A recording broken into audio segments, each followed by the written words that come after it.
Assalamualaikum warahmatullahi wabarakatuh.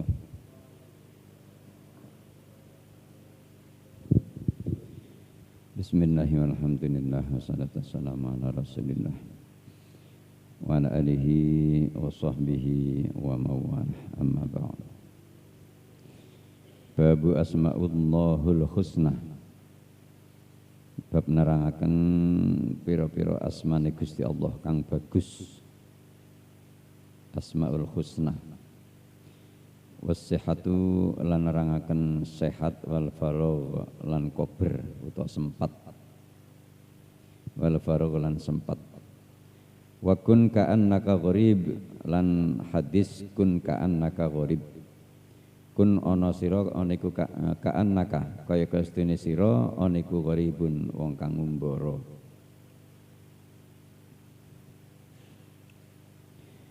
Wa an Abi Hurairah, hadis riwayat sahabat Abu Hurairah radhiyallahu taala anhu.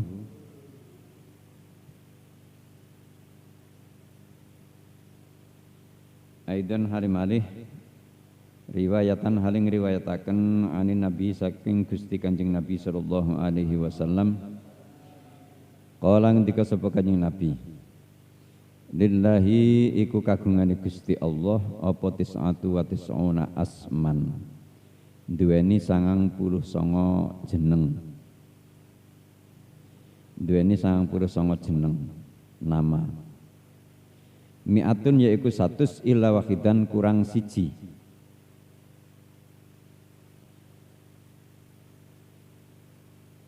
Jadi Gusti Allah iki memiliki Asmaul Husna jumlah 99.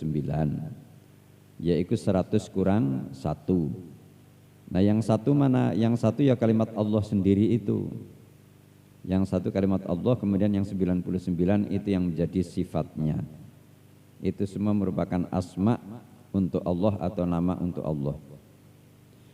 La yafaduha, ora apal ing asmaul husna sapa ahadun wong siji illa dakhala, kejaba mlebu sapa ahad al jannata ing swarga. Wa huwa utai Gusti Allah iku witrun maha ganjil, yuhibbu demen sapa Allah al witra ing perkara kang ganjil. Asmaul husna 99, ini kata Kanjeng Nabi, barang siapa yang mau menghafalkan Asmaul husna maka orang itu dapat tiket surga. Jadi Asmaul Husna dihafalkan itu tiket surga. Nazam Aqidatul Awam tiket surga. Nazam Aqidatul Awam itu kan cuma sedikit, kalau dihafalkan bareng-bareng itu enggak lama bisa hafal. Lumayan. Yuhibbu, Allah cinta dengan sesuatu yang ganjil. Asmaullahul Husna itu ganjil 99. Kenapa enggak dikatakan 100? Ya karena yang satu itu adalah ismudzat, nama zat, yaitu Allah, kalimat Allah. Adapun yang 99 iki asmaullahul husna, tapi asma yang bersifat sifat. Yang bersifat sifat. Ngan Ibnu Abbas, hadis riwayat sahabat Abdullah bin Abbas radhiyallahu taala anhuma. Qala ngendika sapa Ibnu Abbas, qala wis ngendika sapa Nabi Gusti Kanjeng Nabi sallallahu alaihi wasallam, sabda pangantikane Gusti Kanjeng Nabi, nikmatani ana nikmat loro, maghbunun kang rugi sapa wong akeh, fima maghbunun kang padha rugi fima ing dalam nikmat loro sapa kasirun wong akeh. Tak baleni, nikmatani ana nikmat loro, maghbunun kang rugi fima ing dalem kang padha rugi ngene. Fima ing dalem nikmatani sapa kasirun wong akeh minan nasi saking golongane menungso. Rupane nikmat loro mau as-sihat, yaiku sehat, wal faragh lan kober.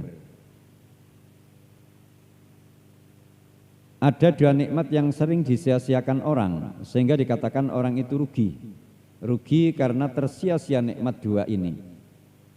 Apa nikmat dua itu? Yaitu nikmat sehat.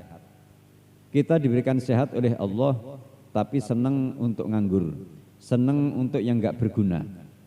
Nah, sehat ini mestinya dipergunakan untuk memperbanyak ibadah. Nah, tatkala seseorang sehat, kemudian di situ digunakan untuk angguran, untuk tidur, menghabiskan waktu, ya, enggak pernah berzikir, enggak baca Quran, enggak tolong menolong dengan seseorang, dengan orang lain. Ini kerugian, orang itu kerugian karena apa? Waktu yang akan dihisab ini waktu. Kita diberi umur misalnya 40 tahun, 60 tahun, dikasih umur 60 tahun, nanti akan dipotong waktu sebelum balik 15 tahun, tinggal 45 tahun. 45 tahun itu akan dituntut detik demi detik. Ini detik ini kamu gunakan untuk apa? Dan seterusnya. Nah, tatkala di situ kosong untuk nganggur, apalagi untuk maksiat, itulah kerugian orang yang luar biasa. Nah, ini saya sendiri memang belum bisa ngisi waktu-waktu yang kosong, masih seneng nganggur. Harusnya waktu-waktu nganggur itu diisi dengan sesuatu yang berfaedah.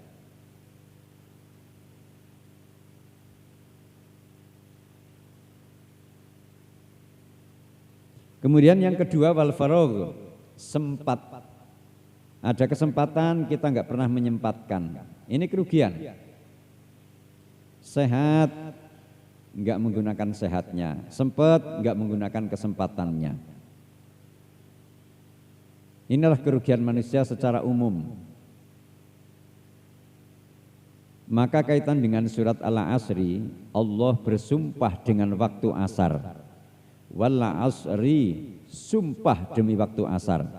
Kenapa Allah sumpah dengan waktu asar? Waktu asar ini isarah. Waktu asar adalah waktu yang mendekati maghrib, yang sebentar lagi gelap. Ini isarah bahwa dunia ini sudah hampir kiamat.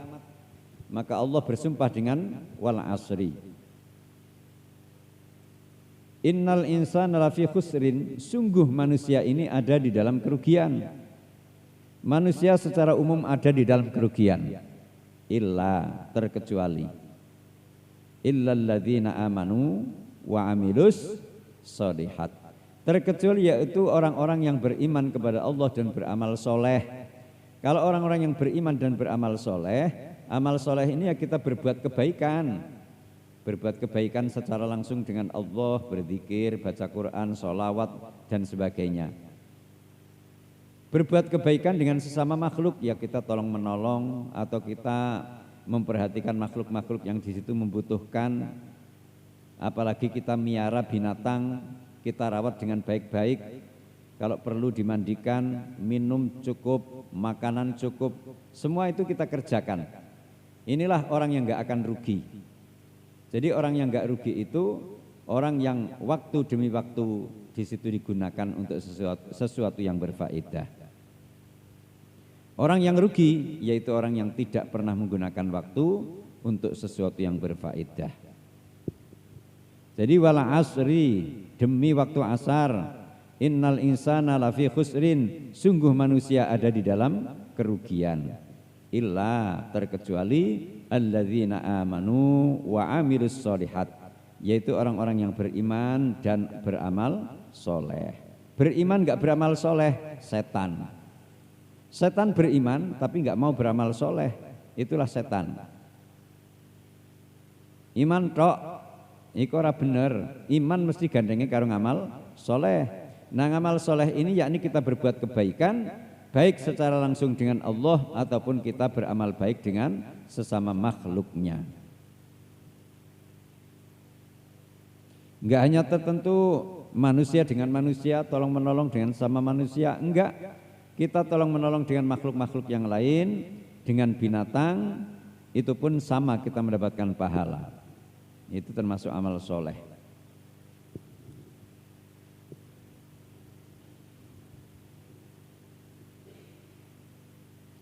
Qalang dikasab Allah Ta'ala Gustar Ta'ala, innamal hayatud dunya la'ib wa lahu wa zinatun wa tafakhurun bainakum وتكاثر في الأموال والأولاد كمثل غيث أعجب الكفار نباته ثم يهيج فتراه مصفرا ثم يكون خطاما وفي الآخرة عذاب شديد ومغفرة من الله ورضوان وما الحياة الدنيا إلا متاع الغرور Innamal hayatud dunya la'ib. Ini kalimat i'lamunya enggak ditulis. Secara langsung ayatnya dimulai dari kalimat i'lamu annamal hayatud dunya la'ib. Ketahuilah bahwa kehidupan di dunia ini hanyalah permainan, hanyalah sandiwara. I'lamu, mengetahuilah kamu sekalian, annamal hayatud dunya, sesungguhnya kehidupan di dunia laib, hanyalah sandiwara, walahun, dan hanya permainan, wazinatun, dan hanya hiasan, watafakhurun, dan hanya bangga-banggaan, bainakum, di antara kalian, watakasurun, dan banyak-banyakan, fil amwali, di dalam harta benda, wal aulad, dan beberapa anak. Jadi hidup di dunia ini hanya merupakan sandiwara. Yang mana namanya sandiwara itu ada sutradara. Siapa sutradaranya? Yaitu Allah Subhanahu wa taala. Kita ini sekedar peran, yang menjadi presiden, yang jadi polisi, yang menjadi tentara, yang menjadi guru, yang menjadi tukang ternak, yang menjadi petani, yang menjadi nelayan, itu hanya peran. Intinya sama yang seperti apa? Intinya sama, kita kepingin hidup sehat, kita kepingin hidup nikmat, ya kan? Nah, menuju kepada hidup sehat dan nikmat, nah ini yang terus kemudian beda-beda, perannya itu beda-beda. Ada yang senang jadi guru, ada yang senang jadi petani, ada yang senang jadi pengembala kambing. Itu hanya sekedar peran dalam sandiwara. Jadi enggak ada yang beneran yang jadi presiden di dunia ini. Itu pun ya hanya peran, diperankan oleh Allah menjadi presiden sementara, enggak bakal selamanya.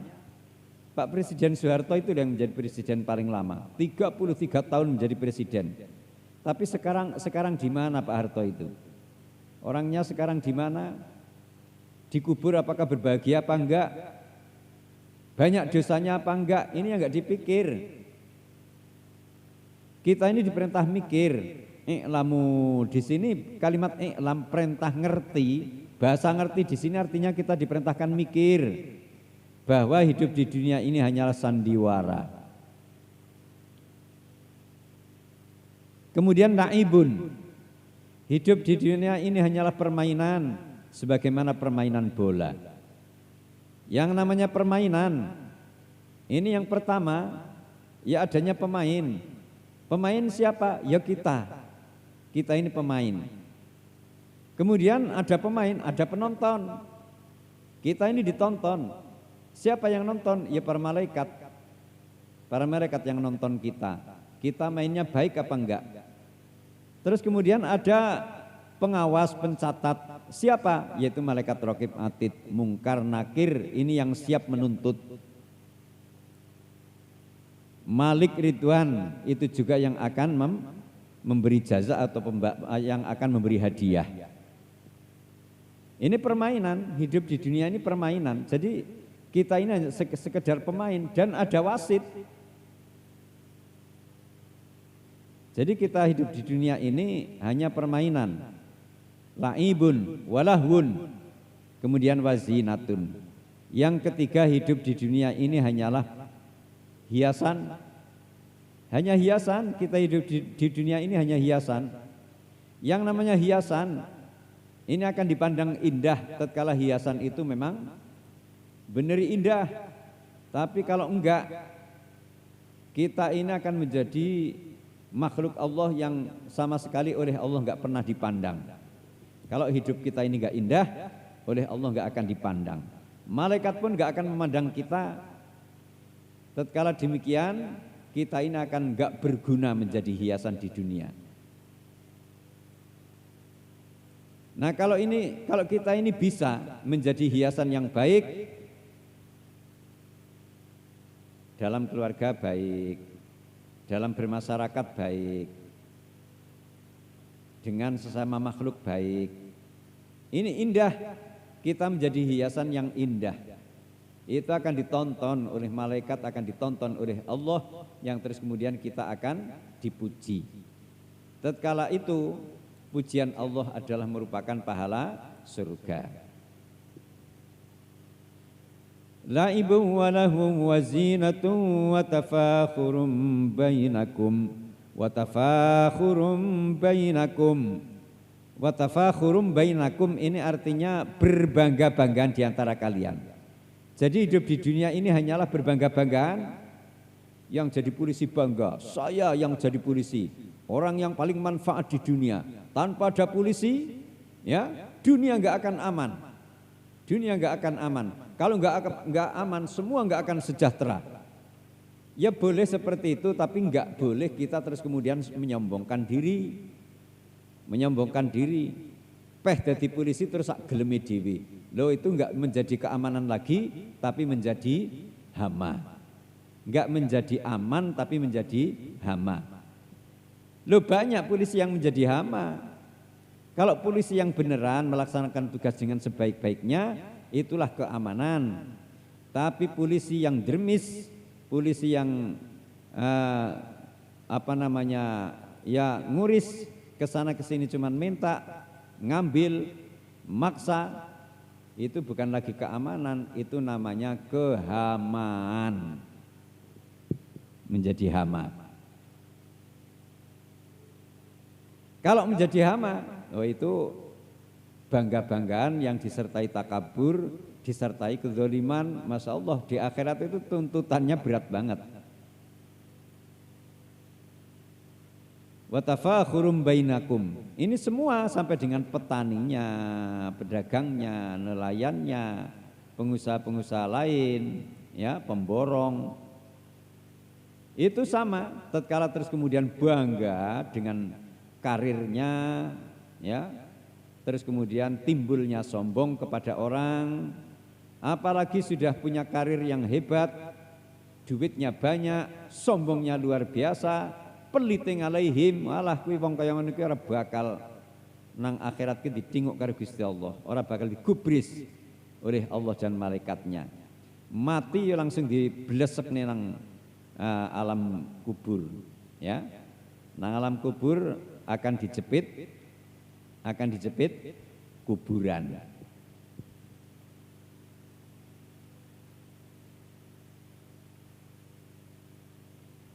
Suara rintihan, suara jeritan, apa itu? Suara rintihan. Karena dihimpit bumi dan dibakar api, karena dihimpit bumi dan dibakar api sebagai balasan di masa hidupnya. Ini kaitan bangga-banggaan tadi. Jadi orang yang hidupnya di dunia hanya bangga-banggaan, timbul sombong, timbul riya, timbul sum'ah, timbul ujub, kemudian timbul berbuat kedzaliman. Itulah orang yang enggak akan menemukan kebahagiaan di akhirat. Na'udzubillahi min dzalik. Nah, ini banyak sekali orang-orang yang di dunia menemukan karir bagus, tapi timbulnya akhirnya menjadi orang pelit, menjadi orang sombong, menjadi orang yang mengejek, menghina orang lain, enggak pernah menolong orang lain. Ini orang-orang yang seperti itu apalagi terus rumahnya dipager, nggak pernah ada tamu, tamu hanya orang yang dibutuhkan saja, nggak pernah iuran apa-apa, di lingkungannya, di masyarakatnya nggak pernah bantu-bantu. Itu orang yang dengan karirnya akan dibunuh, ya, orang yang akan dibunuh oleh karirnya. Itu orang-orang yang seperti itu. Sebetulnya karir ini merupakan anugerah dari Allah yang mesti harus disyukuri. Kalau seseorang punya karir terus kemudian disyukuri, banyak membantu, insya Allah ya sampai matinya pun akan mati baik, mati husnul khotimah, di akhirat bahagia, nang dunyane bahagia, nang akhirate bahagia. Nah sing paling parah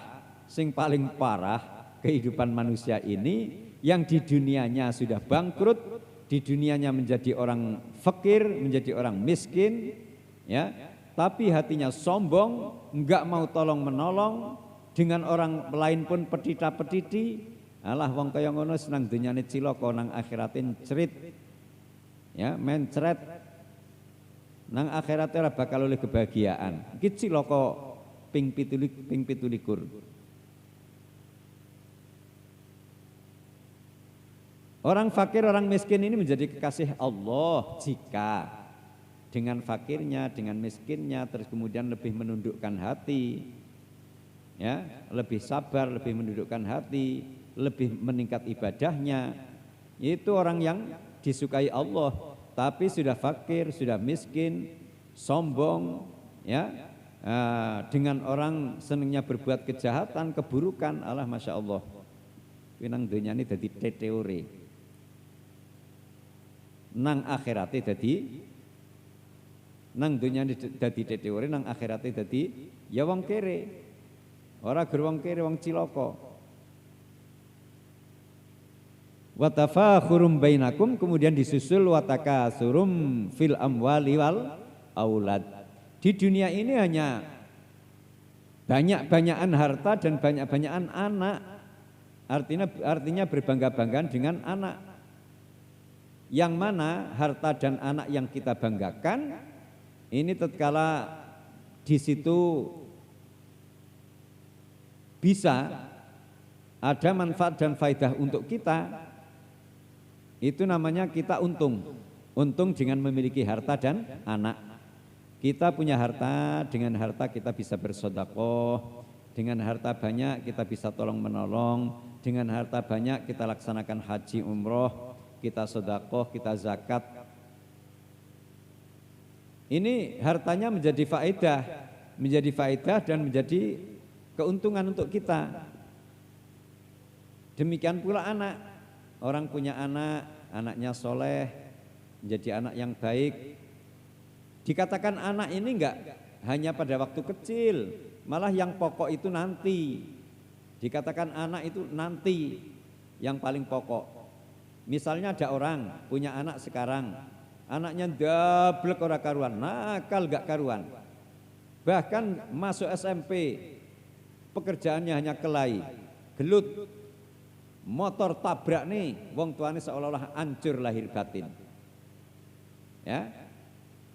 Tapi anak itu setelah melewati SMP, SMA, mulai tunduk, mulai bagus, sampai rumah tangga akhirnya bagus, ngerti dengan orang tua, yang ibadah maring Gusti Allah, punya iman, punya Islam, itu namanya anak soleh. Soleh itu nanti, daripada soleh sekarang nantinya enggak soleh, ini celaka. Jadi yang penting punya anak soleh. Nah anak kalau soleh ini menguntungkan orang tua. Sebaliknya kalau punya anak yang salah, enggak soleh tapi pekerjaannya salah, terus menurut berbuat salah, berbuat ulah, dengan agama enggak ngerti, dengan tatanan negara, aturan negara enggak taat, dengan orang tuanya enggak hormat. Alah wis isi mending ban bodol kuwi, anak ngono ki mending ban bodol. Ngerti ban bodol apa ora? Ban bodol kuwi arep digletakne nyandung nyerimpet, dibakar ngelepeki wong. Ya kan? Dipendem nang kono ora bosok. Kenang pacul, pacule mendat. sida pacule nyilakani sikile wong sing macul. Diglundungne nabrak-nabrak, kuwi ban bodol. Tapi ngono ya kadang-kadang iso ana manfaate. Apa manfaate? Ya kena nggo jagong nang wong kesel. Wong mlaku-mlaku kesel, wah iki ana ban bodol lumayan. Nggo jagong. Jadi anak sing orang ngerti wong tua, anak orang ngerti agama, anak orang ngerti aturan pemerintah, karo pemerintah ngelawan, karo agama menentang, ya karo wong tua yang menentang, iku isih luwih apik ban bodol ketimbang anak sing kaya ngono.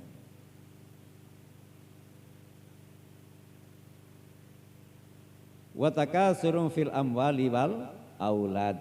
Mulane nek urip awakmu dadi wong tua mengko, harta kuwi hendaknya bisa kebagi. Iku usahaku penghasilan sakmene.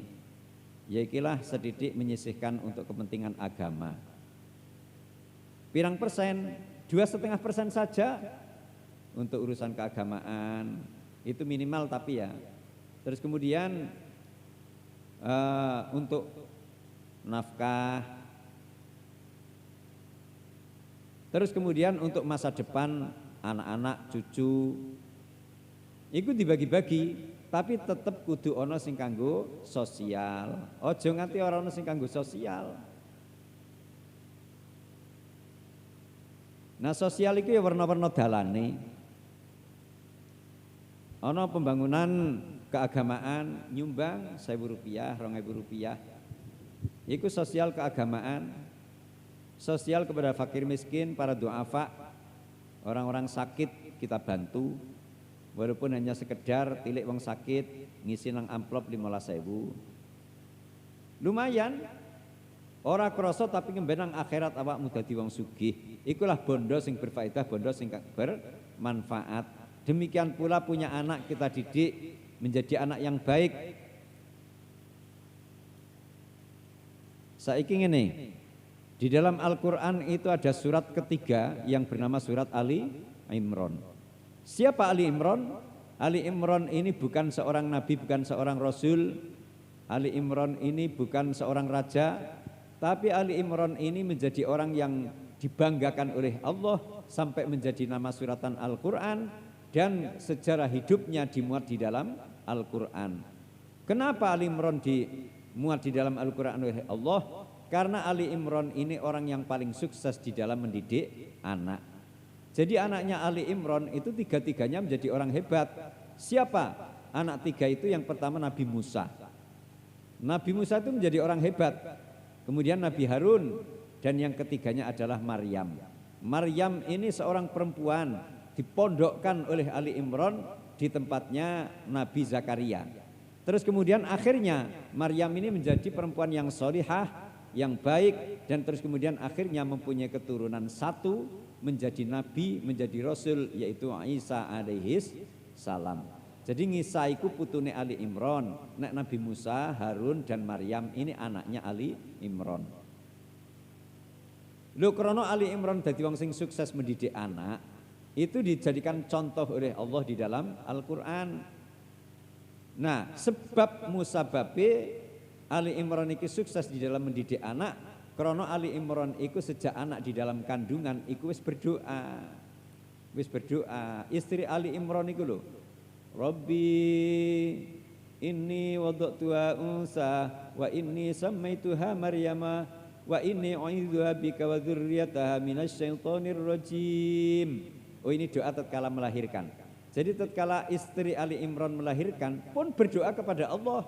Belum melahirkan berdoa kepada Allah. Ini sebabnya sukses itu karena banyak doa. Lalu ini kita harus ngerti bahwa doa ini mendukung kepada kesuksesan. Mulanya awakmu ya pada belajar donga. Ana donga siji loro kinang kitab iki kan tuntunan donga pirang-pirang ki mengko. Nganti habis kitab iki isine kok bab donga iki, pirang-pirang donga. Apalkan donga. Jadi istri Ali Imran sejak masih hamil, wah itu sudah terus menerus berdoa. Sampai saat melahirkan berdoa, setelah melahirkan doa. Demikian pula Nabi Adam. Nabi Adam itu tatkala mulai hamil Ibu Hawa, itu Nabi Adam memperbanyak doa kepada Allah. Dalilnya mana? Al-Quran, Allah yang mengatakan. Dalilnya Al-Quran, Allah yang mengatakan. Mana? Falamma taghassaha hamalat hamlan khafifan famarrat bih. Falamma asqalat da'wa Allah rabbahuma. Falamma asqalat da'wa Allah rabbahuma la in ataitana saliha lanakunanna minasyakirin. Ini ayat yang menerangkan bahwa Nabi Adam itu tatkala punya anak di dalam kandungan ini berdoa. Maka ini menjadi contoh atau teladan tatkala kita punya istri sedang hamil itu hendaknya banyak doa. Banyak doa. Nah, doa yang paling gampang Fatihah, difatihai setiap saat. Atau dibacakan Al-Qur'an karena Al-Qur'an seluruhnya adalah doa. Al-Qur'an itu 6.666 ayat, kata Kanjeng Nabi adalah doa. Jadi bacakan Al-Qur'an itu sudah ada berkahnya. Jadi tatkala punya istri hamil ya, itu hendaknya didoakan terus-menerus. Itu dalilnya tadi falamma asqalat da'wallaha rabbahuma. Tatkala Ibu Hawa hamil hamlan khafifan famarrat bih. Tatkala Ibu Hawa hamil ringan famarrat bih, kemudian Nabi Adam berulang-ulang famarrat bih, berulang-ulang seperti apa? Di situ istri masih hamil ringan. Nabi Adam ini berulang-ulang ya bahasa sing gampang dipahami karo wong awam, le kelon, le jima, ya, kanggo memenuhi kebutuhan biologis. Jadi nang kono Nabi Adam bolan-balen lan iki menjadi ditiru oleh anak cucu sampai nanti hari kiamat. Ngono kan wis di bojo kan awakmu bolan-balen. Isuk-isuk kelon. Kadang-kadang awan wayah kerja wae kober-kobere leren dhisik. Ngopo lho? Wis pokoke leren. Kelon meneh. Sore ngono kadang-kadang bar ngasar wae gelem. Apa meneh bengi. Ya. Lha iku wong bae dhewe Nabi Adam ya kaya ngono kok. Falamma taghassa hamalat falamma taghassaha, tatkala Nabi Adam ngrungkebi Ibu Hawa, ki bahasa apa maknane kalimat iku? Maknane kalimat secara jelas ngono. Falamma taghassaha, mongko semangsane Nabi Adam ngrungkebi Ibu Hawa, yakni jima. Hamalat, kemudian Ibu Hawa hamil, hamlan khafifan, hamil yang masih ringan. Famarrat bih, kemudian Nabi Adam berulang-ulang ngeloni, berulang-ulang ngrungkebi Ibu Hawa. Jelas kan? Wong iki Quran kok. Iki Quran. Kemudian falamma asqalat, tatkala Ibu Hawa li hamil ki wis abot. Nah, kata-kata abot iku wis melebihi dari 3 bulan. Falamma asqalat da'awallaha rabbahuma, tatkala sudah melewati 3 bulan cetone ya. Iku Nabi Adam dan Ibu Hawa berdua terus-menerus berdoa kepada Allah. Da'awallaha rabbahuma, berdoa kepada kepada Tuhannya, keduanya yaitu Tuhan Nabi Adam dan Ibu Hawa. Doa terus-menerus minta lain ataitana solihah, ya Allah jika Engkau berikan kami anak yang soleh, lanakunanna minasyakirin, niscaya kami termasuk golongan hamba-hambamu yang bersyukur. Ini Nabi Adam berdoa kepada Allah, ya Allah berikanlah kami anak yang soleh sehingga kami bisa menjadi hambamu yang bersyukur. Ini waktu Ibu Hawa sedang hamil. Inilah yang menjadi dalil bahwa di kalangan kita, di kalangan orang-orang Ahlus Sunnah wal Jamaah, di kalangan Nahdlatul Ulama, di kalangan pesantren, itu menuntun kalau ada istri sedang hamil, doakan. Baik secara langsung kita mohon kepada Allah, ya Allah berikanlah kami anak yang soleh, yang solihah. Ataupun kita membaca Al-Quran itu doa. Bacakan Fatihah ya doa. Jadi jelas di dalam Al-Quran itu banyak tuntunan bagaimana kita mencetak anak yang soleh.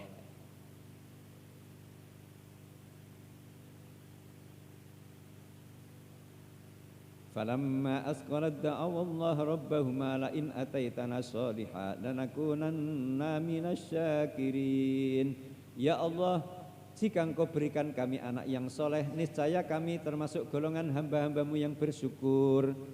Ini Nabi Adam berkata kepada Allah, dan ini dikatakan oleh Allah di dalam Al-Quran. Kita kon percaya lan kon melu. Al-Quran itu diturunkan oleh Allah yang berbentuk cerita. Ini tujuannya adalah untuk supaya kita ikut, kita menirukan. Bukan hanya sekedar cerita kosong. Maka Al-Quran mengatakan demikian, kita berarti diperintahkan gitu loh. Allah menceritakan Nabi Adam, Allah menceritakan Nabi Ibrahim tentang merawat anak. Nabi Ibrahim pun sejak anaknya masih di dalam kandungan, Nabi Ibrahim sudah mendoakan. Dan terus sampai dengan tatkala lahir pun Nabi Ibrahim menyerahkan kepada Allah. Inni askantu biwadin min ghairi zar'in, inni askantu biwadin min ghairi zar'in. Aduh kelalen ayatnya, lupa. Artinya apa? Nabi Ibrahim itu tentang anak. Tatkala Nabi Ibrahim akan pergi pun berserah kepada Allah. Ya Allah, aku serahkan anakku ini, akan aku tinggalkan, aku akan bekerja, aku akan usaha.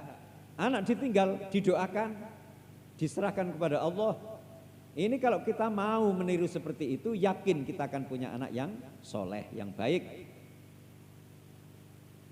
Ya adapun masih kecil kadang-kadang enggak nampak kesolehannya, nanti kalau udah tua akan menjadi anak yang soleh. Anak yang soleh itu seperti apa? Yaitu tadi, dengan Tuhannya ngerti sehingga mau beribadah, dengan pemerintah ngerti sehingga di situ ya mau bersyukur kepada pemerintah, tunduk taat kepada pemerintah. Kepada kedua orang tuanya pun ya sama seperti itu. La in ataitana sholihan lanakunanna minasyakirin. Kalau tadi Ali Imran ya. Ali Imran itu bukan seorang nabi, tapi hebat Ali Imran. Punya anak 2, yang laki-laki menjadi nabi, 1 perempuan, itu pun punya anak yang menjadi nabi pula. Sehingga apa? Komplit Ali Imran itu dari 3 anaknya itu punya keturunan nabi dan rasul. Ini berkat apa? Berkat doa.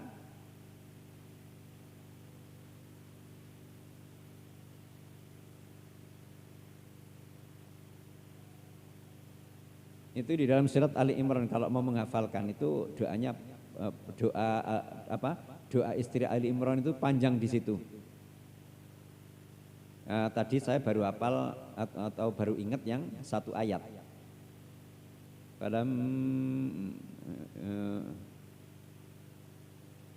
Falamma wada'atha qalat rabbi inni wada'tuha unsa. Tatkala istri Ali Imran melahirkan, maka istri Ali Imran berdoa kepada Allah, berkata kepada Allah, ya Allah, saya melahirkan anak perempuan. Ya, wallahu a'lamu bima wada'at. Allah tahu kalau istri Ali Imran itu melahirkan anak perempuan. Wallahu a'lamu bima wada'at. Wallahu a'lamu bima wada'at. Kelalen baik. Kau disik tak eling-eling sedikit. Inni wada'tuha unsa wallahu a'lamu bima wada'at wa laysa dzakaru kal unsa wa laysa dzakaru kal unsa. Tidaklah sama anak laki-laki dengan anak perempuan di dalam menjaga atau di dalam merawat. Karena melahirkan anak perempuan, merawat anak perempuan itu lebih sulit daripada merawat anak laki-laki. Apa bedanya? Kalau merawat anak laki-laki maupun perempuan yang berbentuk memberi makan itu sama, laki-laki perempuan sama. Yang berbentuk menjaga kebersihan ya sama-sama kotor dimandikan, ngising cewoki, nguyuh cewoki podo. Tapi menjaga keamanannya ini perempuan lebih sulit. Dia anak gadis kok ditinggal nang omah dhewean. mamake bapake lunga nang Jakarta, gadis ditinggal nang omah setengah bulan. Bahaya iku. Beda karo anak lanang. Anak lanang ditinggal iku aman, nang omah aman. Inilah yang diucapkan oleh istri Ali Imran kepada Allah. Inni wada'tuha unsa wallahu a'lamu bima wada'at wa laysa dzakaru kal unsa wa inni samaituha Maryama, dan aku berikan nama anakku ini dengan nama Maryam. Wa inni u'idzuha bika wa dzurriyyataha minasyaitonir rajim. Ya Allah, aku perlindungkan anakku ini kepadamu dan keturunannya, yakni keturunannya Nabi Isa, dari godaan setan yang terkutuk. Ini doanya istri Ali Imran, Masya Allah. Terus itu kalau dibaca di dalam surat Ali Imran panjang doanya. Ini di dalam rangka kita mencetak anak yang soleh. Salah satunya yang paling pokok adalah kita berdoa. Jangan sampai enggak berdoa. Dan tatkala sudah lahir pun didoakan. Itu banyak keterangan-keterangan dari kitab ya. Kalau kita punya anak kok didoakan dengan bacaan Fatihah 41 kali setiap malam, insya Allah anakmu akan menjadi anak yang sehat, anak yang kuat, anak yang hebat. Ya, ini berkah bacaan Fatihah 41 kali. Asal bisa rutin setiap malam.